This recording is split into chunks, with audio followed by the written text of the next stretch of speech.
Hello and welcome to the Irish Poker Open. It's the Bad Poker Podcast, and I'm Chris Bean and Dom. Hello. Dom Clemenson, wake up. Wake up.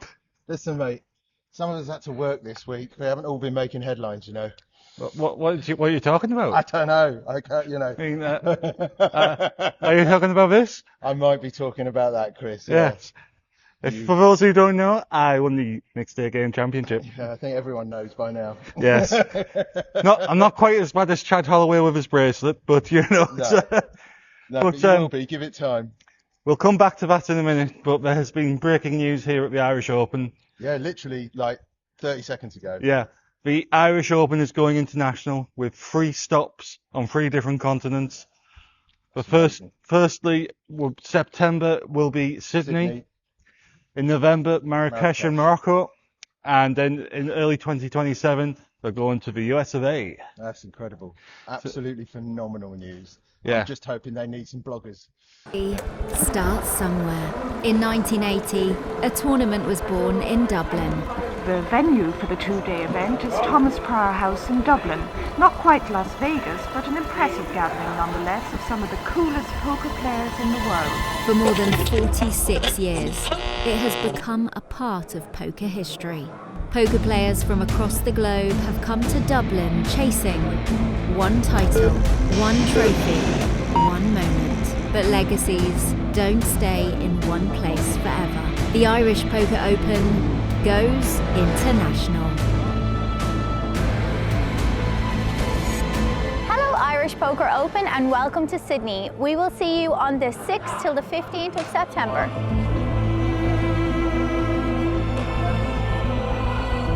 Next stop.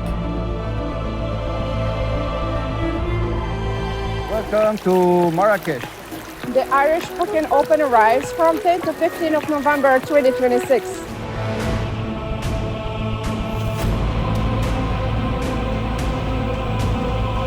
And last but certainly not least, the Irish Open is heading to the US in 2027. Irish Open International, a new era begins. Now, I am a bit concerned that Marrakech is a Muslim country, and I don't know how much the drinking culture will transfer over there. But yeah, It remains to be seen, I think. yeah. But it's huge news, and I think it's long overdue. Yeah. I mean, they could have done this, I think, 2 or 3 years ago, but they usually get their timing right with these things. Yeah. And the appetite is certainly there. Absolutely. Yeah, it was quite a buzz in the room when it was announced. I got goosebumps. I don't know if you did. Yeah, I mean, it is a huge announcement, and I'm absolutely chuffed for JP and the team. Obviously, it's going to put the Irish Open even more on the map and establish itself as its own brand. Yeah, huge. And then, you know, it's going to bring more players over when it's actually back here again. I mean, next year, this is going to be massive. Oh, yeah. you Especially if there's going to be satellites in those 3 venues to come here to the yeah. Irish Open. It's going to be insane. Yeah, doesn't bear thinking about. Yeah. Did you hear where it was in America? Did they say the venue? I don't think they announced the venue, but it looked like there were skyscrapers in New York, so who knows. But yeah, here we go. anyway, I think it's customary to split the G while we're here, so cheers, sir. Yeah, you too, mate.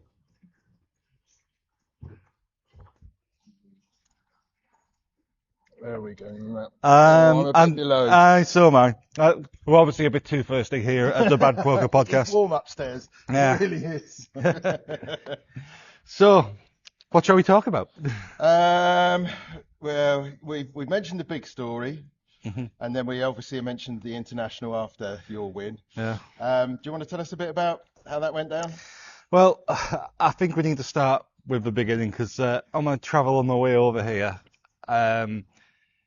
I was a little bit flustered and I managed to get into the RDS just in time to max late reg for Big O.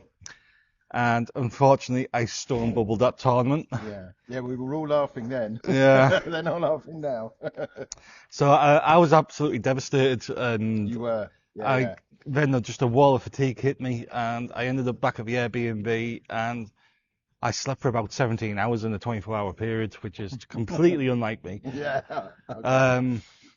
Yeah, that was, and I really felt for you that night. Yeah. I really did. You'd come all that way to try and do, and to start. I mean, you know, going out anywhere near the bubble is bad. Yeah. To do it on the literal stone bubble, that hurts. yeah, That I mean, really hurts. I was completely short stacked. I was down to like 1.5 big blinds, and there was another short stack on the table, and I worked out I couldn't survive another orbit without him busting first, without him doing anything. So I had to go for it. I had ace, jack, 9, 7, 3, double suited, which is a pretty strong hand in Big O. And I thought I had to go with it because I probably wouldn't get a better hand No, like not when I when get the big you're that blind. short. Yeah. And unfortunately, it didn't pay off. It was a high board, and I didn't pair up. Yeah, it was not ideal. So then, yeah, I was nice and fresh for the A game on the Saturday, and honestly, it was the sun run of my life. Yeah, you did run well. Look, let's be honest, you played well as well. Yeah. You don't get through a field like that without having a few tricks up your sleeve. I'm Yeah. very proud of you. Thank you very Very much. proud of you. Yeah, I mean, I got off to such a super hot start. The first game was triple draw, which is probably my favourite game, and because it was a 6-seater tournament, so you played each of the games 6 times before it rotated to the next game. I won 4 of the 6 in the Wow. first rotation, and I went from starting stack of 30,000 to like 46,000 in the first game, and it was insane. And Never look back. I never fell below average stack until there was 14 players left. Right. And I just kept accumulating and accumulating. I was always chip leader on the table. It was great. Yeah. And day 2 just went as well, to be honest. Yeah, you were flying. Yeah. Absolutely flying. I didn't get a lot of work done that day. I Yeah. had to ask permission to come and rail you. Yeah.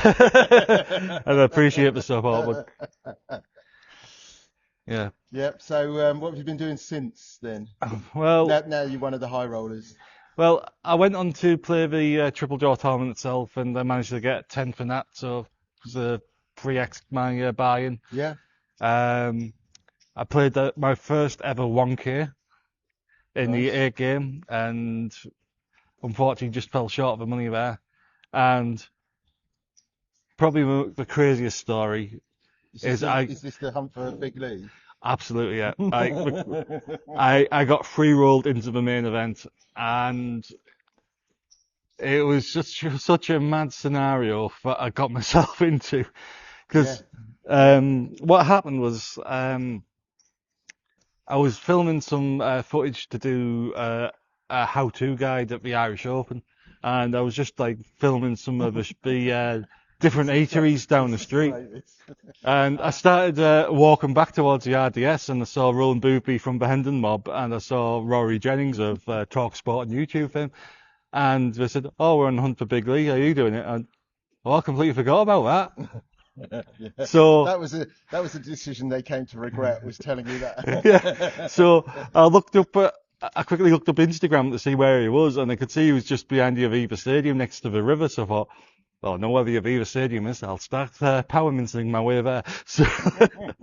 So I absolutely made a beeline to it. And Rory and Rowan couldn't see me for dust and shit. And level crossings. Yeah, well, yeah. And that's when I hit the level crossing, and I was stuck there for 10 minutes thinking, oh, there's no way I'm going to get there first now. But then, as soon as the level crossing went up, I started getting towards the watercourse and walked up the river, and then he moved to a completely different part of town. I was like, oh, he's on the move. I didn't realise he was going to move. I thought he was going to stay in one place. Yeah. That's a really good twist to it, actually. Kept the interest going throughout the day. Well, throughout the however long it took Yeah. you to find him. So I was completely threatened off. What am I going to do to catch him up? Because I'm about 1.5 miles away from him now. And I almost considered getting an e-bike.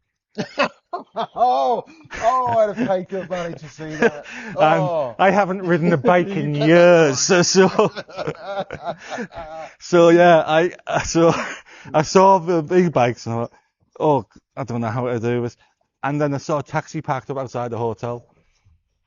So I sprinted to this taxi and went, I think this guy is near the Little Dublin Museum. Can you take me over to it, please? And he went, yeah, no problem. Well, he must have thought you were mental. Yeah, because I was absolutely sweating buckets. I sounded like I was having an asthma attack. And yeah, it was, I looked like a hot mess. Yeah, you did. And if people want to see that hot mess, Yeah. they can. There's plenty of videos Yeah, up on if our you- channel and Big Lee's and. Yeah, but Hunt the Big Lee, but yeah, so I jumped into the taxi, but then Big Lee started to live stream, and I put live stream on. Do you have any idea where this is, mate? He went, oh yeah, that is the Trinity University Green. That's where the rugby players train, and there's football pitches. And then I heard Big Lee saying, I'm feeling parched.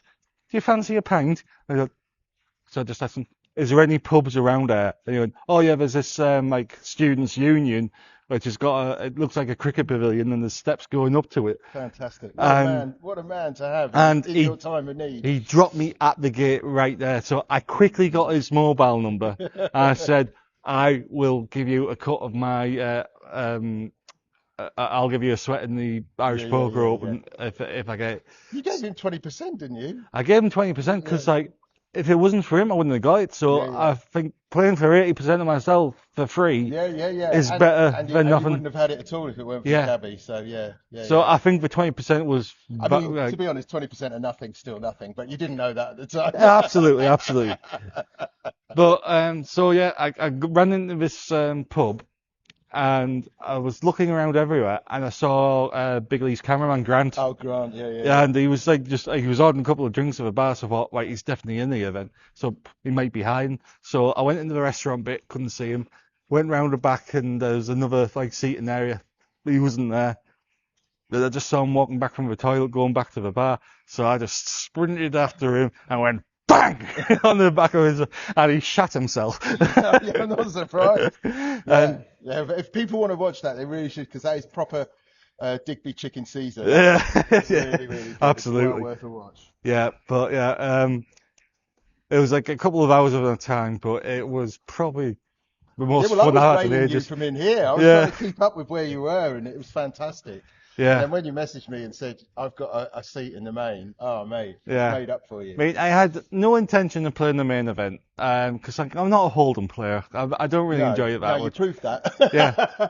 Well, yes, but if people watch back our videos from Sheffield, I won a package to play in the £500 main event there, and I was shaking like a shitting dog through it. Yeah. Because it was like my biggest ever Hold'em buy-in since I played in the Casino Employees event in Vegas. It's weird. It doesn't matter how often Yeah. you've played or how many tournaments you've played. Mhm. When you sit down and do that biggest buy-in, whatever that biggest buy-in, Yeah. could be 50 quid, but that when you exceed what you've played for before, Yeah. you get that it's like sitting down for the first time in a casino. Yeah. It's quite something. But yeah, like just going back to Sheffield, I was really, really nervous before the bubble, and I didn't have that when I played the 8-game mix. Right. I was just absolutely confident in the zone, and I was just You look like, to be fair, building the socks. you looked at home. Every Yeah. time I walked past, every time I was kind of looking down from the balcony, Mm-hmm. you looked like someone that was very at home in that company. Yeah, and like I played with some of the best players like in the UK and Ireland and Europe. In Ben Sweetman, who has been probably player of the He's series. been on fire here this week, isn't he? Yeah, I mean, I think he's cashed every single tournament he's played in. He's had a first and a second. First and a second, and I think he had another final table as well. Right. And the guy just crushes. And Corey, who I played heads up with Oh, for lovely the lad. He was really nice. yeah, he's had a couple of big results as well this week, and he is one of the best mixed game players as well. And Blaze was what, top 3 was he? yeah, Blaze was third. And it was such a blast to play with Blaze because me and Blaze worked with each other at the WSOP in 2022 and became good friends. And we just randomly bump into each other in different tournaments. He's a lovely guy, but his voice does cut across. Yeah. I mean, you can hear it on the other side of the room, and Yes. it's a big room. I mean, if you don't know him, he is the most annoying person on earth. But It's lovely. but no, he is. He's got half a gold. Boy, that guy could talk. Yeah. Yeah. And they're giving an Emmy to anyone these days, apparently. So, like. Right, shall we move on from you? Yes, we will. What else do you want to talk about? Well, I think we better talk about Doug Polk releasing a video this week clarifying the situation with the Lodge card room. Yeah, well, as I stated at the beginning, some of us had to work this week, Yeah. so I'm really not up on any news other than what's going on in this room. So you'll have to enlighten me on that one. Yeah, so Doug released a video on his YouTube channel and just clarified the situation really of what's happened.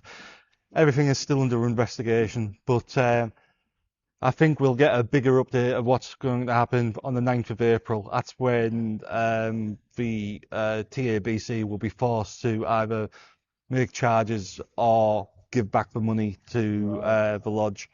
So we'll have a clear indication of what's going to happen there then.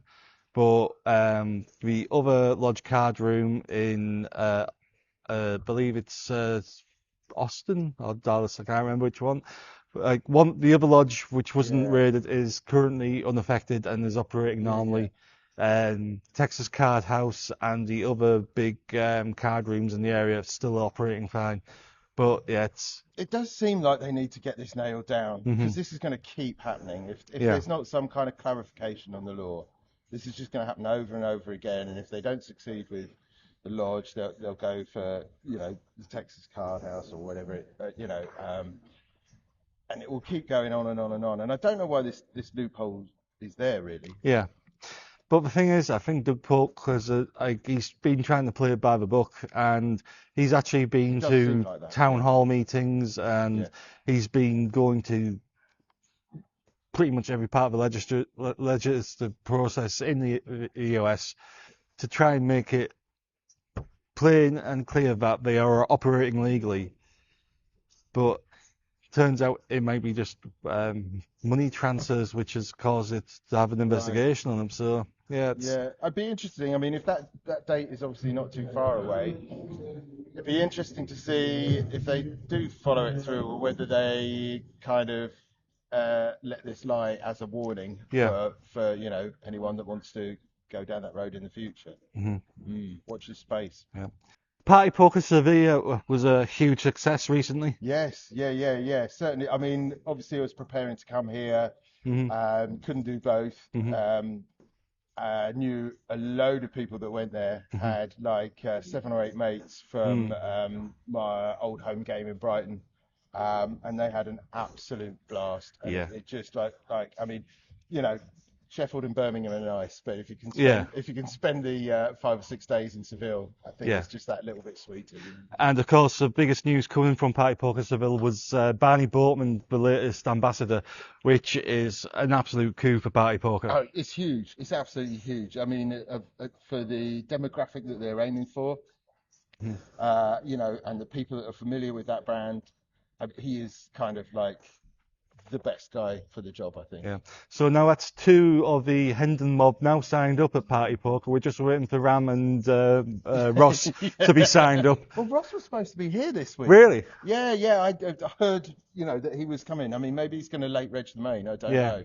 But I've not seen Ross Boatman at a poker table for, I don't know, but years and years and years. I mean, to be fair, he is busy with his acting career. True. So Yeah, he's doing all right for himself. Yeah. God knows where Ram is, to be honest. But No. So you've been busy working here all week, Dom. Just a little. Yeah. Has there been any highlights for you this week? They probably have. Other than this Yeah, probably have. I tell you what, the Deaf Championship Mm-hmm. is all, you know, I covered it last year, and I was really looking forward to it. Mainly, apart from anything else, mainly just to catch up with some friends I made, you know, last time round. And that's one thing I'll say about this place. You make friends for life here. Yeah, yeah. You really do. And it was wonderful to catch up with them. They had 29 runners in their main event last year. This year it was 224, I believe. That is some increase Yeah. year on year. And they are just phenomenal. They're so welcoming. And the Irish Open and JP and Paul have been obviously very welcoming to them, and it really feels like a home for like the deaf poker community here. Absolutely. And if there's anyone out there that's never been around it, I'm sure it's like most people, if you ever get the chance to go and witness a deaf poker tournament, go and do it, because it's not like any other poker tournament you've ever seen. Yeah. And have they allowed you to be behind the camera again this year after your 4-part last year? What do you think? Yeah, fair enough. Yeah. So I think I would have to pick that as my highlight so far. Yeah. We've obviously got 3 days left here. We've got the main and the mini main to come. I think they start live streaming tomorrow. And so the game's just going to get bigger from here on out. Yeah. And so those big stories are probably yet to come. But I think so far, if I had to choose one thing, it'd be the Deaf Championship. Yeah. So anything else that's cropped up? Lots of burritos. Yeah. Obviously, you know, been keeping that tradition up. I'd hate to be a proctologist after this week, but yeah, you're not wrong. That and Guinness, Christ. Yeah. Well, I'll leave that there. I'm trying to think. There's been so much. The thing is, and you'll know this because you were here doing what I'm doing last year. You get off the plane, you come for a meeting on the Wednesday at about 8 o'clock in the evening, you go back to the hotel, you sleep, and then bang, you get up the next morning and you do 12 to 14 hours a day solid for the next 10 days. Yeah. By the time you get to day 8, you are a zombie. I mean, you can't think, you can't remember, you can't, you know. Well, it does help that you already look a bit like Beetlejuice as it is. So. Yeah. I kept calling Peggy Crawford Peggy Carter yesterday because I had the fucking Marvel movie stuck in my head. And she had to tell someone I'd been calling her Peggy Carter on the blog. I was so embarrassed. There you go. Yeah, but it's maybe when we get back and do another proper episode, I might have caught up with a few memories. But it is you basically non-stop. You're doing 14 hours a day, and you're getting in some nights at. I mean, my latest one, I got in at 5:45 a.m. On my first night here, and there've been a few like that. This is the first day that I finished before, I think, 7 in the evening, and I'm not working again until 7 at night, and it's karaoke tonight. Yeah, so lock up your daughters. Yeah. But once again, it's just been another fantastic festival here at the Irish Open.